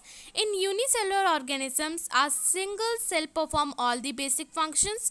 For example, in amoeba, a single cell carries out movement, intake of food and respiratory gases, respiration and excretion. But in multicellular organisms, there are millions of the cells. Most of these cells are specialized to carry out a few functions. Each specialized function is taken up by different groups of cells. Since these cells carry out only a particular functions and they do it very efficiently. In human beings, muscle cells contract and relax to cause movement. Nerve cells carries messages, blood flows to transport oxygen, food, hormones and waste materials and so on. अब आपको clue तो मिल गया होगा. And in plants, vascular tissues conduct food and water from one part of the plants to the other parts. So multicellular organisms shows division of labors. Cells specializing in one functions are often grouped together in the body, and this means that a particular function is carried out by the cluster of the cells at definite place in the body, and this cluster of the cells called a tissue is arranged and designed so as to give the highest possible efficiency of functions, and blood, phloem and muscles are all the examples of the tissues. A group of the cells that are similar in the structure and or the work together to achieve a particular functions forms a tissue.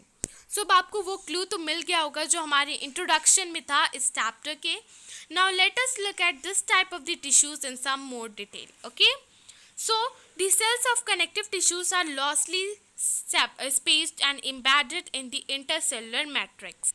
So before this, जिससे इससे पहले कि मैं आपको connective tissue के बारे में और बताऊं, आपको मुझे एक फिगर दिखाना है एपिथेटिकल टिश्यू का, जिससे आप कनेक्टिव टिश्यू पढ़ने से पहले एपिथेटिकल टिश्यू को ईजिली अंडरस्टैंड कर पाएँ. Okay, so let this C this figure. Okay, so this is the figure of squamous. This is the figure of stratified squamous. This is the cuboidal, and this is the columnar ciliated. Okay, different types of epithetical tissue जिसके बारे में हमने अभी देखा था. Now अब हम लोग कनेक्टिव टिश्यू के बारे में और डिटेल में जानेंगे. So see this figure clearly. This is the different types of epithetical tissue. So as I told you, जो सेल होती है कनेक्टिव टिश्यू की वो लूजली स्पेस्ड होती हैं, मीन्स बहुत ही लूजली स्पेस्ड होती हैं और बहुत ही एम्बेडेड होती हैं इन अ इंटरसेलुलर मैट्रिक्स. सो अभी मैं इसका भी फिगर आपको बताऊंगी, but first of all you have to know that what is connective tissue. Now the matrix may be jelly like, fluid, dense और रिजिड. जो मैट्रिक्स है मे बी जेली लाइक हो, फ्लूइड हो, डेंस हो, rigid हो, means कैसा भी हो सकता है matrix. The nature of matrix differ in concordance with the function of the particular connective tissues. Means जो मैट्रिक्स होता है वो जेली लाइक भी हो सकता है, फ्लूइड भी हो सकता है, डेंस भी हो सकता है और रिजिड भी हो सकता है. और जो नेचर होता है मैट्रिक्स का वो डिफर करता है कॉन्कोर्डेंस से. Okay, with the function of particular connective tissue. Means जितने भी कनेक्टिव टिश्यूज़ हैं उनका फंक्शन क्या है. ओके, सो आई होप आप समझ गए होंगे कि आपको थोड़ा बहुत आइडिया तो मिल गया होगा कि कनेक्टिव टिश्यू होता क्या है. जैसे मैंने आपको इसके बारे में बताया कि जो ब्लड होता है वो कनेक्टिव टिश्यूज़ होता है. और connective tissue you can say that किस लिए होता है, मेनली कनेक्ट करने के लिए होगा. सो जैसे कि आप इसका क्लू आपने इंट्रोडक्शन में देखा ही था. नाउ आपने क्या देखा कि जो कनेक्टिव टिश्यूज़ की सेल, जो कनेक्टिव टिश्यू की जो सेल होती हैं वो लोसली पेस्ट होती हैं, एम्बेडेड होती हैं इन द इंटरसेलुलर मैट्रिक्स. और ये जो मैट्रिक्स होता है जेली लाइक भी हो सकता है, फ्लूइड भी हो सकता है, डेंस भी हो सकता है और रिजिड भी हो सकता है. और इसका जो इस मैट्रिक्स का जो नेचर होता है वो किस पे डिफर करता है, कॉन्कोर्डेंस से, with the function of particular connective tissue. Means क्या फंक्शन है अलग अलग कनेक्टिव टिश्यूज़ का. Okay, now first of all let's perform one activity. Take a drop of blood on the slide and observe different cells present in it under a microscope. So आप एक drop डालिए blood की slide पे और observe करिए. Means observe करिए different cells present in the under a microscope. Means कैसे अलग अलग सेल्स प्रेजेंट हैं उसमें माइक्रोस्कोप के under. Okay, now first of all C this figure. This is the figure. See that here cytoplasm nucleus is present, neutrophil, asophil, basophil, and you can say here polynuclear leukocyte, different white blood corpuscles, here lipotoxide, monocytes and platelets, and here Hurwitz's canal contain blood vessels and nerve fibers. You can see this figure clearly. Here chondrocyte, hyaline matrix, and here Canenucleus contains slender process of bone cells or astrocyte. Red blood capsules, you can say corpuscles. Here reticular fiber, here fibroblast, you can see this figure. Here macrophage, here collagen fiber, here mast cells, plasma cells, here flash drops, nucleus. I hope you can see this figure. You can see this figure clearly. Adipocyte. Okay, this is the figure. So आप इस figure को clearly देख लीजिए और अच्छी तरीके से समझ लीजिए. Okay, this is the figure. See this figure clearly. This is the figure of adipocyte. Types of connective tissues means जितने भी मैंने आपको फिगर बताए ये टाइप्स से कनेक्टिव टिश्यूज़ के. Types of blood cells, compact bone, hyaline cartilage, एरोसल tissue and adipose tissue. Okay, now as you all know that blood has a fluid liquid matrix called plasma. कि blood जो एक fluid liquid है, एक matrix है जिसको हम लोग क्या कहते हैं, प्लाज्मा. मीन्स ब्लड के पास क्या होता है, एक फ्लूइड होता है, लिक्विड होता है, एक मैट्रिक्स यू कैन से, जिसको हम लोग क्या कहते हैं, प्लाज्मा कहते हैं. In which red blood corpuscles RBC means जिसमें red blood corpuscles RBCs, white blood corpuscles WBC. You can say RBC red blood cells or WBC white blood cells and platelets are suspended. Okay, the plasma contains proteins, salts and hormones, blood flows and transports gases, digested food, hormones and waste materials to different parts of the body.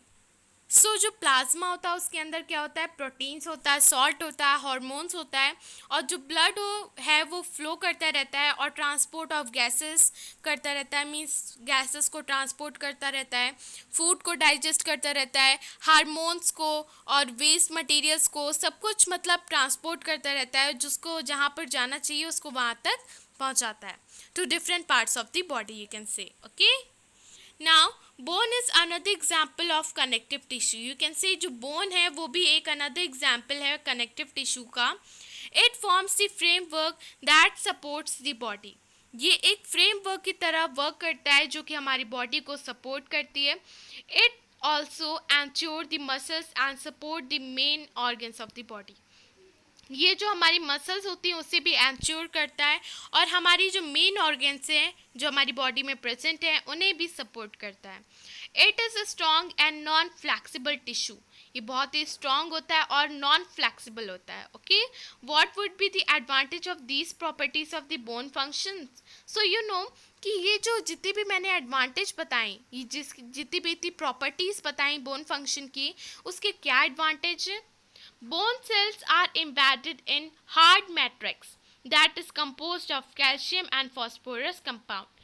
Bone cells जो होती है वो embedded होती है with a hard matrix जो कि composed है calcium से और phosphorus compound से. Now two bones can be connected to each other means जो दो bones हैं वो सब एक दूसरे से connected रहती हैं by another type of connective tissue. You can say ये एक दूसरे टाइप के कनेक्टिव टिश्यू की तरह वर्क करते हैं जिसे हम लोग क्या कहते हैं, ligaments. So this tissues is very elastic. ये जो टिश्यू होती है बहुत ही इलास्टिक होती है and it has considerable strength और इसके पास बहुत ही ज़्यादा स्ट्रेंथ होती है. Ligaments contains very little matrix and connects bones. Ligaments जो है बहुत ही थोड़ा मैट्रिक्स कंटेन करता है और बोन्स को कनेक्ट करता है विद बोन्स, दूसरी बोन्स से. Now tendons connects muscles to the bones and the another type of connective tissue. और जो टेंडन्स होता है वो मसल्स को कनेक्ट करता है बोन्स से और यू कैन सी ये एक दूसरे कनेक्टिव टिश्यू की तरह वर्क करता है. Tendons and fibres tissues with a great strength but limited flexibility. जो टेंडन्स होता है और जो फाइब्रस टिश्यूज होता है उसके पास स्ट्रेंथ तो बहुत होती है, ग्रेट स्ट्रेंथ होती है, लेकिन उनके पास बहुत ही लिमिटेड फ्लेक्सिबिलिटी होती है. Okay, another type of connective tissues, cartilage, has widely spaced cells. जैसे कि आप जानते हैं कि जो कार्टिलेज होता है वो बहुत ही वाइडली स्पेस्ड सेल्स होती है और ये एक अनदर टाइप है कनेक्टिव टिश्यू का. The solid matrix is composed of for the proteins and the sugars. So जो सॉलिड मैट्रिक्स होती है वो किससे बनी होती है, किससे कंपोज्ड होती है, प्रोटीन से और शुगर से. Cartilage smoothens bones surfaces at joints. Cartilage क्या करता है, कहाँ पर प्रेजेंट होता है, बोन्स सर्फेसिस मीन्स जहाँ पर बोन्स ज्वाइन रहती हैं. And is also present in the nose, ear, trachea and larynx. और ये नोज में भी प्रेजेंट होती है, ईयर में भी प्रेजेंट होती है, ट्रैकिया में भी प्रेजेंट होती है और लर्नेक्स में भी प्रेजेंट होती है. We can fold the cartilage of the ears but we can not bend the bones of our arms. आप जानते हैं कि आप अपने ईयर्स के कार्टिलेज को फोल्ड कर सकते हैं लेकिन आप अपने आर्म्स की बोन्स को मीन्स आर्म की जो बोन्स है, जो कार्टिलेज जो आर्म्स का है, उसे बेंट नहीं कर सकते. Think of how two tissues are different. आप सोचिए कैसे जो दो टिश्यूज हैं वो एक दूसरे से डिफरेंट है. So, areolar connective tissues is found between the skins and the muscles.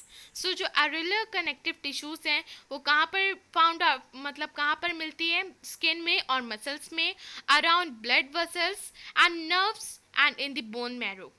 मतलब ब्लड वेसल्स के आसपास और जो नर्व सेल्स होती हैं मीन्स नर्व्स जहाँ पर प्रेजेंट होती हैं वहाँ पर और बोन मैरो में. It fills the space inside the organs, support internal organs and helps in repair of the tissues. ये स्पेस को फिल कर देती है जो कि ऑर्गन्स के अंदर प्रेजेंट रहती है. ये इंटरनल ऑर्गन्स को सपोर्ट करती है और जो टिश्यूज़ खराब हो जाते हैं उनको रिपेयर करने में हेल्प करती है. Where are fats stored in our body? Now you are thinking that जो फैट होता है वो हमारी बॉडी में कहाँ स्टोर होता है. So fat storing adipose tissues is found below the skins and between internal organs. So ये हमारे स्किन के अंदर कुछ इंटरनल ऑर्गन्स के बीच में फाइंड आउट होता है. The cells of these tissues are filled with the fat globules. सो इन जो सेल्स मतलब जो टिश्यूज़ ऐसी होती हैं वो फिल करती हैं फ्लैट ग्लोबल्स को. Means the cells of this tissues, इस टिश्यू की सेल्स जो हैं वो क्या फिल करती हैं, फैट ग्लोबल्स को. Storage of fat also let it act as an insulator. और जो स्टोरेज ऑफ फैट है, मीन्स जो फैट को स्टोर करती है, वो एज अ इंसुलेटर की तरह एक्ट करती है. Okay, I hope you all understand this topic very clearly कि मैंने आपको क्या क्या इसमें इंपॉर्टेंट टॉपिक्स बताए. आप इसको अच्छी तरीके से समझ गए होंगे कि एक्चुअली कनेक्टिव टिश्यूज़ होती क्या है. मैंने ब्लड सेल्स के बारे में बताया, कार्टिलेज के बारे में बताया, टेंडन्स के बारे में बताया, और भी कई सारी चीज़ों के बारे में आपको बताया. आई hope you all understand this topic very clearly. Now we come to the next topic, that is muscular tissue. Now muscular tissue consists of elongated cells. Muscular tissues जो है बहुत ही elongated cells को consist करता है, जिससे हम लोग क्या कहते हैं, muscle fibers. This tissues is responsible for movement in our body. ये tissue किस लिए responsible होता है, हमारी body movement के लिए. Okay? Now muscles contain special proteins called contractile protein. Muscles जो है बहुत ही स्पेशल प्रोटीन मतलब कंटेन करती है, जिसे हम लोग क्या कहते हैं, contractile protein, which contract and relax to the cause movement, जो कि कॉन्ट्रैक्ट और रिलैक्स करने में हेल्प करती है in the movement. Okay, now you can see this figure. This is the figure of nuclear striations. Okay, I hope you can understand this figure. And the next figure, that is spindle shaped muscles, and here the nucleus. I hope you all understand. And here striations and nuclei. Okay. Now this is the figure of types of muscles fibers, striated muscles and smooth muscles. Okay, cardiac muscles. Okay, I hope you all understand this figure. That जो सी, ये जो सी वाला figure है, ये वाला figure ये cardiac muscles है, और ये जो बी वाला फिगर है ये स्मूथ मसल्स है, और जो ये फर्स्ट वाला फिगर है ये स्टैटेड मसल्स है. Okay, we can move some muscles by conscious will. Okay, muscles present in our limbs move when we want them to and stop when we so decide. So हम अपने मतलब we can move, हम move कर सकते हैं कुछ muscles को, means अपनी विल पावर से, मीन्स अपने आप से, अपने डिसीजन के अकॉर्डिंग. जैसे जो मसल्स हमारी लिम्स में प्रेजेंट होती हैं वो मूव करती हैं जब हम उन्हें मूव कराना चाहते हैं, वो रुक जाती है जब हम उन्हें रुकाना चाहते हैं, मीन्स जब हम ये डिसाइड करते हैं उन्हें रुकना चाहिए. Such muscles are called voluntary muscles, और ऐसी मसल्स को हम लोग क्या कहते हैं, voluntary muscles. These muscles are also called skeletal muscles. इस muscles को हम लोग क्या कहते हैं, skeletal muscles, as they are mostly attached to bones and help in body movement. क्योंकि ये mainly मतलब attach रहती हैं bones से और body movement में help करती हैं. Under the microscope, these muscles shows alternative light and dark bands or striation when strained approximately. अगर आप माइक्रोस्कोप के अंदर इसे देखें तो ये जो मसल्स हैं वो अल्टरनेट लाइट्स को शो करती हैं, डार्क बैंड्स शो करती हैं और स्टैटिशन शो करती हैं with strain approximately. Okay, as a result they are also called striated muscles. इसीलिए इनको हम लोग क्या कहते हैं, स्ट्रैटेड मसल्स भी कहते हैं, जैसे आपने फर्स्ट फिगर में देखा था. Now the cells of this tissues are long, cylindrical and unbranched. Means जो ये सेल्स की जो टिश्यू होते हैं वो लॉन्ग होते हैं, सिलेंड्रिकल होते हैं, अनब्रांच्ड होते हैं और मल्टी न्यूक्लिएट होते हैं. Means have many nuclei, means इनके अंदर बहुत सारी न्यूक्लियाई प्रेजेंट होती हैं.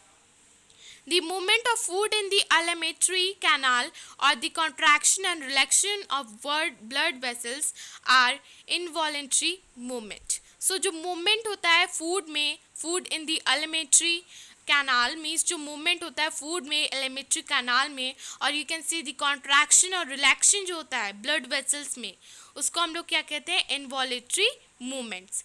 We can not really start them और stop them simply by wanting to do so. पर हम इन्हें अपने अकॉर्डिंग, मीन्स जब हम चाहें तब, या ऐसे यू कैन से अपने अकॉर्डिंग इसे रोक नहीं सकते, ना इसे हम स्टार्ट कर सकते हैं ना इसे रोक सकते हैं अपने अकॉर्डिंग. स्मूथ मसल्स और इनवॉलेटरी मसल्स कंट्रोल सच मूवमेंट्स. और जो स्मूथ मसल्स होती हैं और इनवॉलेटरी मसल्स ऐसे ही मूवमेंट को कंट्रोल करती हैं. They are also found in the iris of the eye. ये हमारी आइरिस, मीन्स जो हमारी आई में जो इरिस प्रेजेंट होती है उसमें भी फाइंड आउट होती हैं. In ureters and in the bronchi of the lungs. ये यूरेटर्स में भी फाइंड आउट होती हैं और ब्रॉन्ची ऑफ द लंग्स में भी मिलती हैं. The cells are long with the pointed ends and the spindle shape. Means जो सेल्स होती है वो लॉन्ग होती हैं, पॉइंटेड एंड्स होते हैं उसके, मीन्स स्पेंडल शेप होती हैं.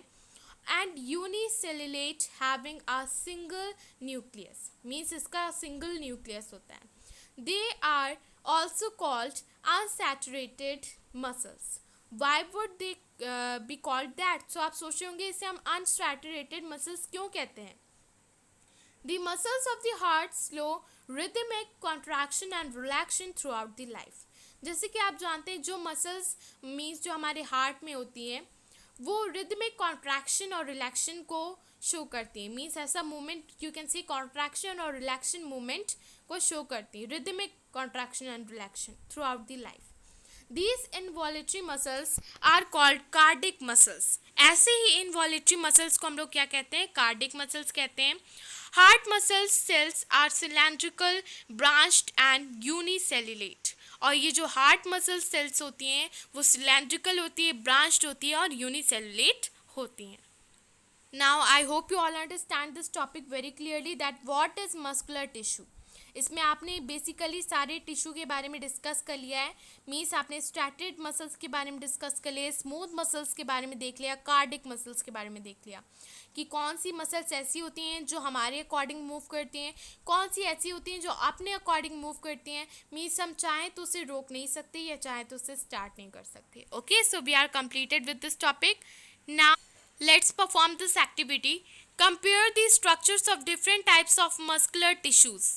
So, note down their shapes, numbers of nuclei and position of the nuclei within the cells in the table 6.1. So, जो भी मीन्स जो स्ट्रक्चर होता है different types of muscular tissue, means जैसे अलग अलग टिश्यूज़ हैं मस्कुलर टिश्यू, उनकी जो स्ट्रक्चर है उनको आप कंपेयर करिए, उनकी शेप को, उनके नंबर ऑफ न्यूक्लाई को, उनकी पोजीशन ऑफ न्यूक्लाई को, सब कुछ नोट डाउन करिए within this cell. Okay, in the table 6.1 जो कि टेबल 6.1 में दी हुई है. So this is the table 6.1. इसमें आप सब कुछ नोट डाउन करिए कि उनका शेप क्या है, number of nuclei, position of nuclei, सब कुछ आप इसमें नोट डाउन कर सकते हैं in the all 3 types of muscles. Okay, now our next topic is nervous tissue. So, all cells possess the ability to respond to stimuli. So, आप जानते हैं कि जितनी भी सेल्स होती हैं उनके पास एबिलिटी होती है कि वो रिस्पॉन्ड कर सकें, स्टिमुली कर सकें. However, cells of the nervous tissues are highly specialized for being stimulated. लेकिन जो सेल्स नर्वस टिश्यू की होती हैं वो हाईली स्पेशलाइज्ड हैं, मीन्स कि सिमुलेटेड के लिए हाईली स्पेशलाइज्ड हैं, and then transmitting the stimulus very rapidly. सो जैसे मैंने बताया कई सारी सेल्स ऐसी हैं जो एबिलिटी मीन्स उनके पास इतनी एबिलिटी कि रिस्पॉन्ड कर सके सिम्पली को, लेकिन जो नर्वस टिश्यू की सेल्स हैं वो इसी के लिए हाईली स्पेशलाइज्ड हैं. यू कैन से ये बेसिकली इसी के लिए हाईली स्पेशलाइज्ड हैं. मीन्स ये ट्रांसमिटिंग ऑफ स्टिमुलस के लिए बहुत ही रैपिडली करती हैं, मीन्स बहुत ही रैपिडली ट्रांसमिट करती हैं स्टिमुली को from one place to the another within the body, means बहुत जल्दी ट्रांसमिट करती हैं. And the brain, spinal cord and nerves are all composed of the nerves tissue. So you can say the brain, spinal cord and nerves are all composed of the nerves tissue. As I told you, जैसे कि मैंने अभी आपको बताया कि जो brain है, जो स्पिंडल कॉर्ड से, जो नर्व्स है, ये सारी मिलके क्या करती हैं, नर्वस टिश्यू का फॉर्मेशन करती हैं. The cells of this tissue, और जो सेल्स इस टिश्यू को फॉर्म करती हैं, उन जितनी भी सेल्स होती हैं इस टिश्यू को फॉर्मेशन करती हैं, उसको हम लोग क्या कहते हैं, नर्व सेल्स, और इसे हम लोग न्यूरॉन्स भी कह सकते हैं. A neurons consist of the cell's body with a nucleus and cytoplasm. जो न्यूरॉन होता है वो सेल बॉडी में न्यूक्लियस कंटेन करता है और साइटोप्लाज्म होता है उसमें, from which long thin hairs like parts arises. जिसमें से जो long hairs thin like जितने भी parts होते हैं वो इसी में से arises होते हैं. Usually each neuron has a single long parts possess called the axon.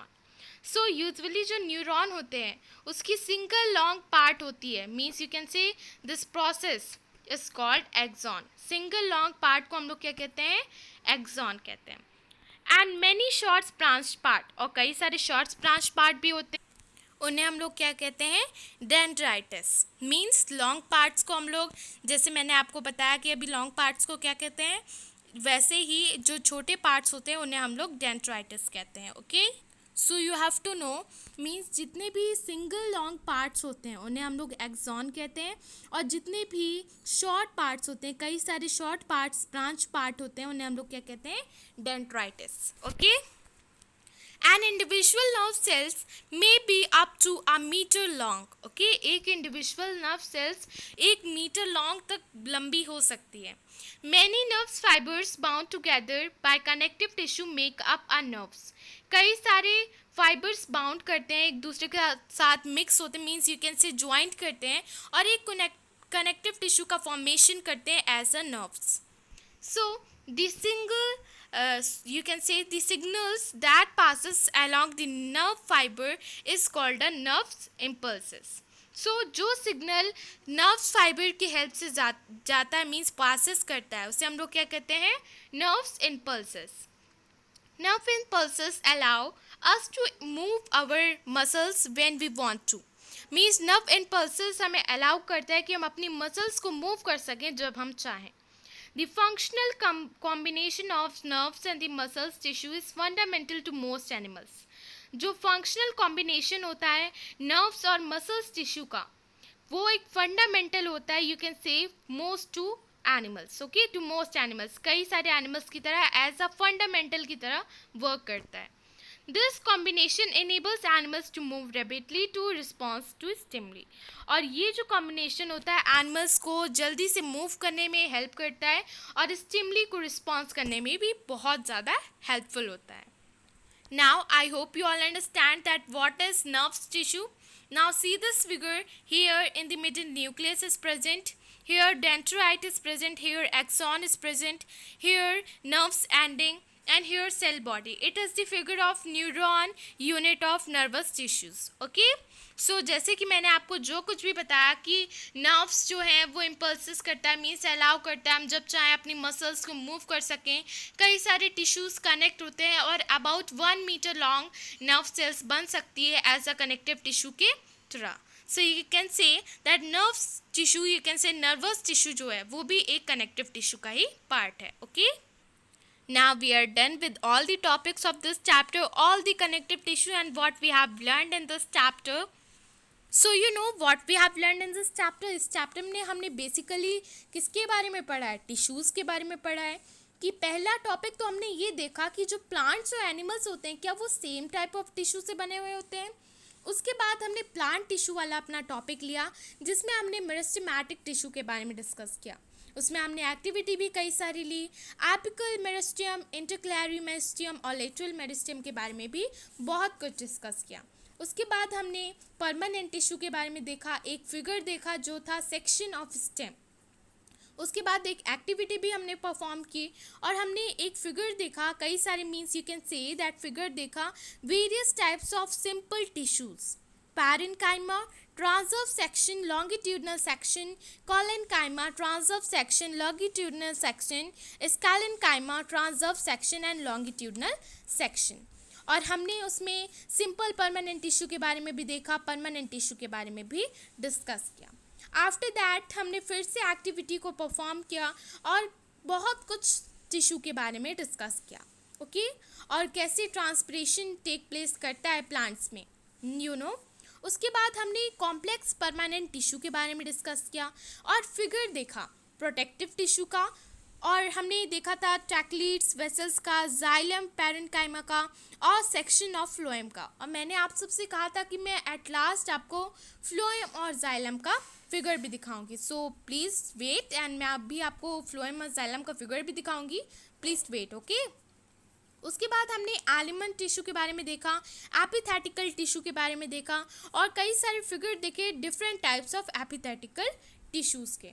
उसके बाद हमने कनेक्टिव टिश्यूज़ में ब्लड टिश्यू के बारे में देखा, यू नो, और मसल्स टिश्यू के बारे में देखा, नर्वस टिश्यूज़ के बारे में देखा, और फिगर भी देखा जो था types of connective tissues, areolar tissues, adipose tissues, compact bone and hydrogen cartilage types of blood cells. Okay, so हमने एट लास्ट अपना नर्वस टिश्यूज कंप्लीट कर लिया. Now we are done with this chapter. So let's see that what you have learned. So in this chapter you have learned about tissues. So tissues is a group of cells similar in the structure and the function. जो tissues होते हैं वो group of cells होते हैं जो कि similar होते हैं उनके structure और functions में. Plant tissues are of two main types. Plant tissues basically two main types के होते हैं, meristematic और permanent tissues. Meristematic tissue जो होता है वो divide करने के लिए use होता है onto the growing region of the plants. And the permanent tissues are derived from meristematic tissues once they loses the ability to divide. Means जो permanent tissues होता है वो meristematic tissue से ही you can say derive होता है और वो अपनी ability जो divide की ability उसको खो देता है और इसीलिए हम लोग उससे क्या कहते हैं simple and complex tissues. उसके बाद हमने देखा था parenchyma, collenchyma and sclerenchyma are three types of simple tissues. Xylem and phloem are types of complex tissues. After that, we have discussed that animals' tissues can be epithelial, connective, muscular and nervous tissues. And depending on the shape and the functions, epithelial tissues is classified as squamous, cuboidal, columnar, ancillated and glandular. Okay, I hope you all understand कि shape और function के according epithelial tissue को 3 parts में class means 5